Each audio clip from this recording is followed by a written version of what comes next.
7,500 patients were infected with hepatitis and HIV in the 1970s and 80s because senior medics knowingly gave them contaminated blood.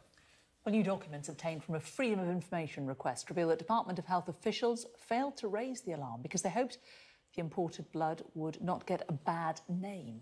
Well, the failure caused many early deaths and has been labelled the worst treatment disaster in NHS history, with an inquiry launched into the scandal in 2017, much coloured here, of course. We're joined now by one of the victims, Stuart McLean, who's in central London. Stuart, welcome to you. They didn't want it to get a bad name. It deserved a bad name. It did deserve a bad name. I read this morning. I haven't been privy to the documentation, but I was aware of a documentation that the World Health Authority organisation did tell government in 1963 that the blood products did contain the hepatitis virus. And ultimately, we know the consequences, don't we? 7,500 people were infected. Something like 3,000 have perished. They have, yep. Obviously, hopefully this inquiry will get the truth and get the people justice, the victims and the victims' families. Sorry, Stuart, I was going to say that in terms of pursuing justice, you're less than happy with the fact that no legal funding, no government funding to help with legal bills has been offered. It has now, after a campaign, and obviously we come to Sky and we put this to Sky, and within the course of 48 hours it was changed, and they gave us legal funding to have legal representation at the inquiry.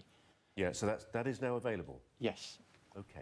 Just in terms of your personal circumstances, I mean, I'm sure you've talked about them before, but it's worth labouring the point, isn't it, that there was all types of people, all ages. I think you were 8 years old. You were given blood for you'd had a fall or damage to your knee. Take us through the circumstances. Yeah, I was 8 years old, looking back through my medical notes, and it turned out that 16 months before they gave me the blood products, they knew I didn't have a bleeding problem, yet they decided to still go ahead and give me 12 transfusions of these blood products, every one of them, for a swollen knee. And it's taken many years for you to realise that there may well be a problem with that. Yes, I was 43 years of age when they told me, so that information was withheld from me for 35 years. Practically for you, what difference does it make, knowing?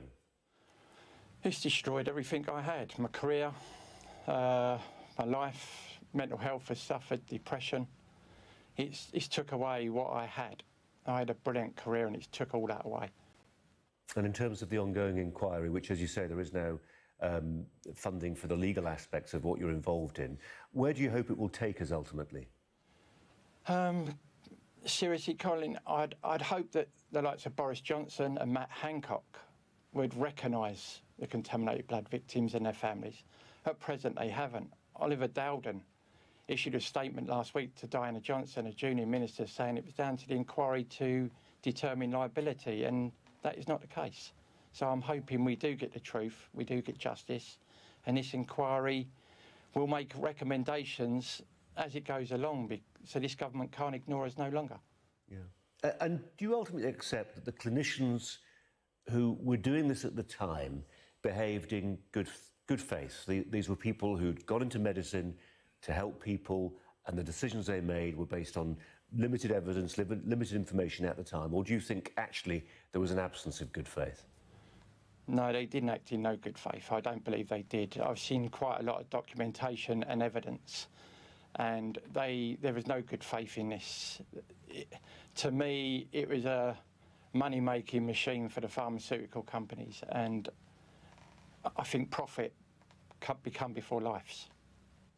Stuart McLean, appreciate you talking to us today. Thanks a lot. No problem. Thank you.